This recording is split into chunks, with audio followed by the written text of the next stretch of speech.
Սիրելի հայրենակիցներ, սիրելի ժողովուրդ, վերջին օրերին մենք ռազմական իրադրության ամենալուրջ սրումն ենք ունեցել նոյեմբերի 9-ից ի վեր եւ նախորդ շաբաթ օրը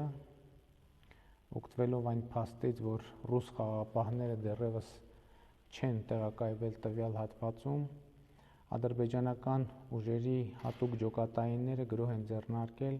Արցախի Հադրութի շրջանի հին թաղեր Խծաբերդ գյուղերի ուղղությամբ եւ հսկողության տակ առել այդ բնակավայրերը։ Շտապ եմ ասել, որ այդ հատվածում քաղաքացիական բնակչություն չի եղել։ Գործողությունների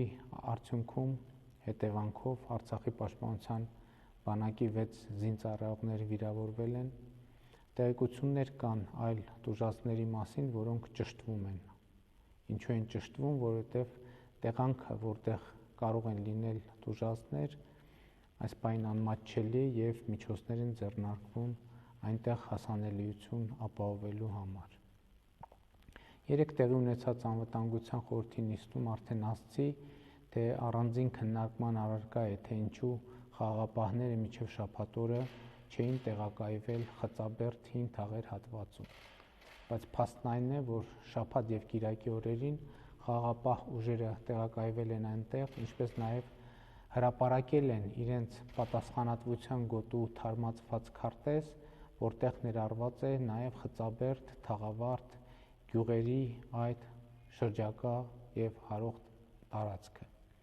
Ինչ է սա նշանակում։ Սա նշանակում է, որ Ռուսաստանի Դաշնության խաղաղապահները պետք է ապահովեն այդ տարածքի կարգավիճակի համապատասխանությունը նոյեմբերի 9-ի եռակողմ հայտարարության դրույթներին։ Սա էլ իր հերթին նշանակում է, որ քանի որ ամսի 9-ի դրությամբ այդ տարածքը եղել է հայկական ուժերի վերահսկողության ներքո, պետք է շարունակի մնալ հայկական ուժերի վերահսկողության ներքո։ Իհարկե Ադրբեջանի կողմից ձեռնարկված գործողությունները ունեն բացահայտсадрիչ բնույթ, բայց այն ուղղված է նաև Արցախում ռուս խաղաղապահների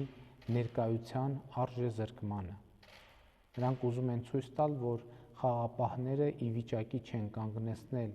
իրենց կողմից ձեռնարկվող սադրանքները եւ Խծաբերդ հին թաղեր հատվածի ճակատագիրը Ռուսաստանի Դաշնության խաղաղապահ առաքելության առաջին լրջագույն փորձությունն է։ Մանավանդ որ Արցախի պաշտպանության բանակը չի կարող գործել այն նույն տրամաբանությամբ, ինչ գործում են ադրբեջանցիները։ Նկատի ունեմ հայկական կողմը չպիտի անի գործողություններ, որոնք ուղղակի կամ անուղղակի կարող են կասկածի տակ դնել խաղաղապահների գործունեության արդյունավետությունը։ Հաջորդ հարցը, որը հրատապ լուծում է պահանջում, Սյունիքի մարզի հատվածում Հայաստանի եւ Ադրբեջանի միջև սահմանային գծերի ճշգրտումն է։ Այս թեմային անդրադարձել եմ անվտանգության խորհրդի նիստում երեք ունեցած ելույթում եւ ուզում եմ կրկին պարզաբանել, որ նոյեմբերի 9-ի հայտարարության մեջ Զանգելանի եւ Կուբատլի շրջանների մասին հիշատակում չի եղել, որովհետեւ հայտարարության ստորագրման պահին այդ տարածքների 90 եւ ավելի տոկոսը ցավոք եղել է Ադրբեջանի վերահսկողության ներքո եւ բանակցությունների ընթացքում եղել է ըմբռնում, որ այդ հատվածում պետք է տեղի ունենա սահմանային գծերի ճշգրտում, ինչը առաջիկա շաբաթվա ընթացքում պետք է իրականացվի։ Այստեղ կան մեզ համար զգայուն հարցեր եւ այդ հարցերի կառավարման շուրջ տեղի են ունենում ինտենսիվ բանակցություններ։ Բայց կրկին ուզում եմ ընդգծել, որ նոյեմբերի 9-ի հայտարարության իրագործման որևէ փուլում Հայաստանի միջազգայինորեն ճանաչված սահմանները մնացել են եւ կմնան անձեռնմխելի։ Այսինքն Հայաստանի Հանրապետության սահմանների անխախտելիության սկզբունքը որևէ կերպ չի կարող կասկածի տակ դրվել։ Բայց այս չլուծված հարցերը պետք է լուծել սառը հանդարտ աշխատանքով։ Այսօր տեղի ունեցող գործընթացները, որոնք երբեմն ցավոտ են, շատերը փորձում են օգտագործել նեղ քաղաքական նպատակներով։ Ապա տեղեկատվության հսկայական հոսքեր են դրվել շարժման մեջ, այդ հոսքերի բավական մեծ մասը կառավարվում է արտերկրից ու չենք կարող բացառել դրանց առնչությունը օտարերկրյա հատուկ ծառայությունների հետ։ Մի օրինակ կարող եմ բերել միայն։ Առավոտյան լրահոսից կարող էր տպավորություն ստեղծվել, թե ողջ գիշեր Սյունիքի մարզում մարտական գործողություններ են տեղի ունեցել։ Մինչդեռ ճշմարտությունն այն է, որ գիշերը Սյունիքում, ինչպես նոյեմբերի 9-ից հետո ընդհանուր առմամբ բոլոր գիշերները, ռազմական առումով անցել է հանգիստ։ Իհարկե, սիրելի հայրենակիցներ, Հայաստանի շուրջ, Արցախի շուրջ կա որոշակի լարվածություն, բայց այդ լարվածությունը պետք է, կրկնում եմ, կառավարել սառնասիրտ կերպով մեր ռազմավարական գործընկերների հետ սերտ համագործակցությամբ, ինչը մենք անում ենք։ Քարոզչության մասով ուզում եմ կրկին ուշադրություն հրավիրել այն փաստի վրա, որ շատ հաճախ թշնամական եւ հայաստանյան որոշ ուժերի կողմից տարվող քարոզչության դրույթները նույնական են եւ սա նկատելի է արդեն երկար ամիսներ։ Հաջորդ թեման, որին ուզում եմ անդրադառնալ, գերիների խնդիրն է։ Կարող եմ ասել, որ մենք ընդհուպ մոտեցել ենք գերիների փոխանակման, մեր գերիների վերադարձի գործընթացի մեկնարկին։ Շատ շուտով մենք սպասում ենք մեր գերիների պաշտոնապես հաստատված խմբի վերադարձի մեկնարկին։ Մեր մտածումը հետևյալն է. այս փուլում պիտի սկսենք վերադարձնել այն գերիներին, որոնց գերեվերված լինելու փաստը հաստատված է պաշտոնապես Ադրբեջանի եւ Կարմիր խաչի կողմից, որից հետո ավելի շատ կենտրոնանանք գտնվելու վայրը անհայտ մեր եղբայրների փնտրտուքի վրա, որոնց մի մասը հնարավոր է գերեվարված լինեն։ Սա նույնպես շատ բարձ գործընթաց է եւ այստեղ էլ ակնկալում եմ մեր քաղաքացիների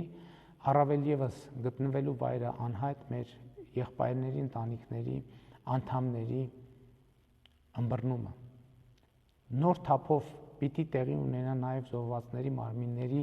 փնտրտուքը եւ չճանաչված մարմինների ճանաչման գործընթացը եւ ամեն ինչ արվում է այս գործընթացը օր առաջ ավարտելու համար, բայց ցավոք մինչև տարեվերջ չենք կարողանա այն լրիվ ավարտել։ Եվ ուզում եմ ընդգծել նաև, որ գտնվելու վայրը անհայտ մեր եղբայրների որոնողական աշխատանքների համար ընդհանուր առմամբ շատ կարևոր է միջավայրի բարելավումը, որպեսզի ընդհանուր միջավայրի բարելավում տեղի ունենա, որովհետև ինչպես հասկանում եք, այդ պրոցեսի արդյունավետությունը միայն մեզնից չի կախված եւ մենք քայլեր ենք ձեռնարկում, որպեսզի միջավայրը բարելավի եւ այս հարցերում լինենք կարողանանք աշխատել ավելի արդյունավետ։ Սիրելի հայրենակիցներ, դեկտեմբերի 19-ին լրանում է ռազմական գործողությունների ավարտի 40-րդ օրը եւ այս կապակցությամբ դեկտեմբերի 19-ից Հայաստանի Հանրապետությունում երրորդյա սուկ կհայտարարվի, նաև հիշատակի երթ կկազմակերպվի Հանրապետության հրապարակից դեպի Եռաբլուր եւ հիշատակի այլ միջոցառումներ։ Այդ օրվա դրությամբ հնարավոր է հավանական է մեր ոչ բոլոր նահատակների մարմինները հայտնաբերված կլինեն, կունենանք չճանաչված բազմաթիվ մարմիններ, բայց պետական այս կարգի որոշումը կարծում եմ այլևս չի կարելի հետաձգել։ Ուզում եմ կրկին հավաստիացնել, որ մարմինների որոնման, ճանաչման, անհետ կորածների գտնվելու վայրի պարզաբանման աշխատանքները ավելի ինտենսիվ կդառնան, այս գործընթացը նոյեմբերի 18-ին իմ հրապարակած ճանապարհային քարտեզի կարևոր մասն է եւ ոչ մի րոպե չի կարող կանգ առնել։ Մենք իրագործում ենք նաեւ ճանապարհային քարտեզի մյուս դրույթները, ԵԱԿ Մինսկի խմբի համանախագահները երկարատև դադարից հետո այցելել են տարածաշրջան, Մինսկի խմբի ձևաչափում բանակցությունների վերականգնումը ճանապարհային քարտեզի առաջին կետն էր։ Տասնյակ հազարավոր արցախցիներ արդեն իսկ վերադարձել են իրենց բնակավայրեր, իրանականացվում են բազմաթիվ սոցիալական աջակցության ծրագրեր, նրանց օր առաջ բնականon կյանքի վերադարձնելու համար։ Կառավարությունը որոշում է կայացրել Հայաստանում եւ Արցախում վնասված տների, սեփականատների սեփականատերերի աջակցություն ցուցաբերելու մասին, պատերազմին մասնակից ուսանողների եւ պատերազմին մասնակցած մեր եղբայրների ու քույրերի ընտանիքի անդամ ուսանողների ընթացիկ կիսամյակի ուսման վարձը ամբողջությամբ կփոխհատուցվի, կառավարությունը որոշում է կայացրել վերականգնողական բուժման կարիք ունեցող մեր զինվորների բուժման ծախսերը փոխհատուցելու նոր կարգի մասին, Արցախում եւ Հայաստանում հյուրընկալ ընտանիքներին վճարումներ իրականացնելու մասին որոշումը էական նշանակություն կունենա առանց բնակարանի մնացած անձանց կացության հարցերը լուծելու համար։ Ճանապարհային քարտեզի իրագործման ուղղությամբ մեր աշխատանքները ամբողջ թափով շարունակվելու են։ Սիրելի ժողովուրդ, այս օրերին բացի սահմանային անվտանգությունից մենք առերեսվում ենք տեղեկատվական անվտանգության խնդիրների հետ։ Հայտնի շրջանակները տեղեկատվական ահաբեկչության մի իսկական գործընթաց են սկսել Հայաստանի եւ Հայաստանի ժողովրդի դեմ։ Տարածվում է ամենատարբեր սուտ եւ կիսասուտ տեղեկություն եւ սրա նպատակը մեր ժողովրդի շրջանում տագնապի զգացումը խորացնելն է, խուճապ ստեղծելն է։ Պարզ է, որ դրությունը, որում գտնվում ենք, բավականին բարդ է, բայց նաեւ այս գիտակցությամբ եմ ասում, որ մեր առաջնային խնդիրը Հայաստանում, Արցախում, Հայաստանի եւ Արցախի շուրջ կայունության եւ անվտանգության հաստատումն է եւ մենք ամեն օր աշխատում ենք այս ուղղությամբ։ Ես խնդիր եմ առաջադրել, որ պաշտոնական տեղեկատվությունը ավելի ինտենսիվ եւ ամբողջական արձագանքի հանրության շրջանում արկա մտահոգություններին ու ավելի արագ լուսաբանի տեղի ունեցող գործընթացները։ Եվ այս առումով ուզում եմ պարզապես ասել, որ կան իրավիճակներ, որոնք դեռ զարգացող են եւ նրանց վերաբերյալ պաշտոնական տեղեկատվությունը երբեմն հապաղում է մի պարզ պատճառով, իրադարձությունները զարգանում են եւ քանի դեռ չկա իրադարձությունների արձանագրման որևէ իրավիճակ, պաշտոնապես հաղորդված տեղեկությունները կարող են նեգատիվ ազդեցություն ունենալ իրավիճակի վրա եւ այս առումով շատ կարեւոր է, որ հանրությունը ինքը նույնպես կարողանա տարբերակել ճիշտ տեղեկությունը սուտ տեղեկությունից, սա ընդհանրապես խնդիր է ոչ միայն այսօրվա, այլև 21-րդ դարի ամենակարևոր խնդիրներն են։ Բայց օրինակ այս համատեքստում պետք է արձանագրել, որ կան տեղեկություններ, որոնց ստահոդ լինելը պիտի ակնհայտ լինի սկզբանե։ Օրինակ բանը հասել է այնտեղ, որ առանց ավելորդ բարդությունների լուրեր են դնվում շրջանառության մեջ, թե ասենք կառավարությունը Սևանը կամ Ջերմուկը կամ Սյունիքը զիջել է Ադրբեջանին։ Սա իսկապես տեղեկատվական պատերազմ է եւ այստեղ մենք հակազդեցության հստակ միջոցներ ենք ձեռնարկելու։ Բայց ելի եմ ասում, որևէ մեկը չպետք է կասկած ունենա, որ Հայաստանի սահմանների անխախտելիության սկզբունքը պաշտպանված է հուսալիորեն։ Այս համատեքստում պետք է ընդգծեմ, որ արդեն 1 ամիս կամ գուցե ավելի շատ ստահոդ տեղեկությունների շրջանակներում պարբերաբար տեղեկություններ են շրջանառվում նաև իմ ընտանիքի անդամների մասին, երեխաներիս մասին, իբր երեխաներս Հայաստանը լքել են կամ ընտանիքիս անդամները։ Վերջին ամիսներին առավել եւս պատերազմի մեկնարկից մինչև օրս իմ ընտանիքի որևէ անդամ Հայաստանից դուրս չի եկել եւ չի պատրաստվում դուրս գալ։ Արդեն ամենօրյա լրահոսի մաս է դարձել արտերկրում մեր ընտանիքի ունեցած առանձնատների մասին խոսակցությունը եւ սա ոմանք դարձրել են իրենց պայքարի հիմնական գործիք։ Մինչդեռ պիտի իմանաք, որ միակ անշարժ գույքը, որին երկիր մոլորակի վրա տիրապետում է իմ ընտանիքը, Երևանի Շենգավիթ վարչական շրջանում գտնվող բոլորիդ հայտնի բնակարանն է։ Լուրեր են դրվում շրջանառության մեջ մեր ընտանիքի իբր հարստությունների մասին։ Մինչդեռ բոլորդ պիտի իմանաք, որ բացի հրապարակված միջոցներից մենք այլ միջոցների չենք տիրապետում։ Անդադ լուրեր են շրջանառում իմ հրաժարականի մասին, մինչդեռ հստակ ասել եմ, որ ժողովրդի կողմից ինձ տրված կարգավիճակից կարող եմ հրաժարվել միայն ժողովրդի կամ արտահայտման հավաստի արդյունքների հիման վրա։ Քանի դեռ նման կամ արտահայտություն տեղի չի ունեցել,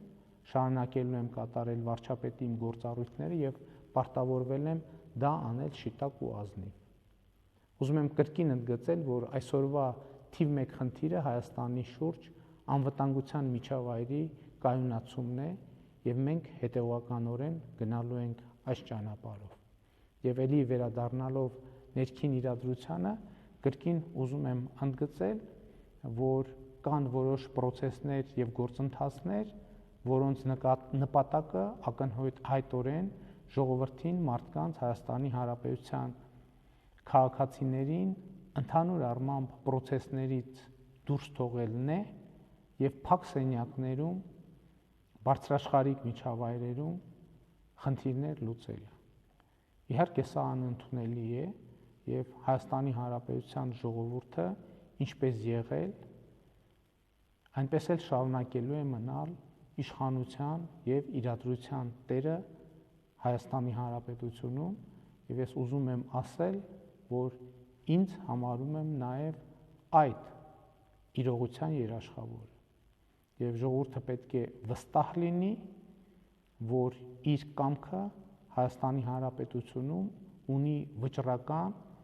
եւ անշրջելի նշանակություն եւ ժողովրդի կամքը արտահայտվելու հնարավորություն պետք է ստեղծվի եւ ժողովրդի կամքը շրջանցելու բոլոր փորձերը իհարկե չեն կարող ունենալ որևէ հաջողություն։ Սիրում եմ բոլորիդ։ Շնորհակալ եմ։